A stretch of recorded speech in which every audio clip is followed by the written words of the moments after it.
siyang plano sa ating mga buhay. Mabalin nga adada dagiti responsibility nanay nga ipapaaramid iti apo ken ka kadagiti anak.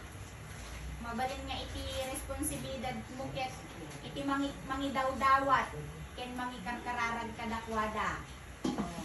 Nupayhan mo nga kabailanin ti aglabalaba, naglablaba ka kailang.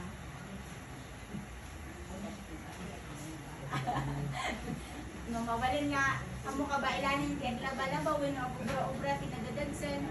Ngem iti maysa kadagiti responsibilidad mo tantan ket iti mangikarkararag iti pamilya.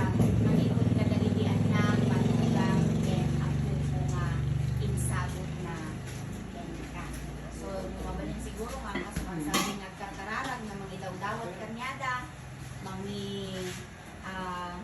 mangsuro kanyada, mangpalagip kanyada. Oh, that is now your duty.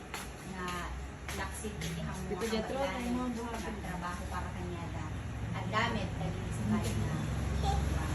So, nagitan kayo, ipagyat ni Apo Diyos, kadagiti biyag kayo ket adda ang maipaay hindi siya natiwish ko rin ni Nanay Pili sa birthday.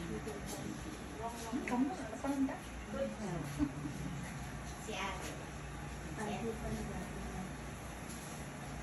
Malay good health pa, long life pa. Hindi na ka mangay. Hindi ka niya natin dito sa atin.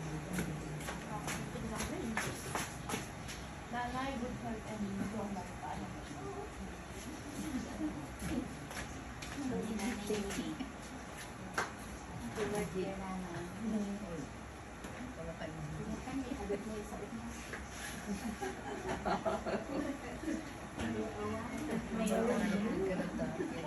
Ako na tayo ba pala Nanay Julie na yan ay. Ay, Jetro. Jetro, yung mismo. Ayan nga, adan Jetro na. Jetro, sa kanta no. Oh, mukha ka nanay. Si Jetro.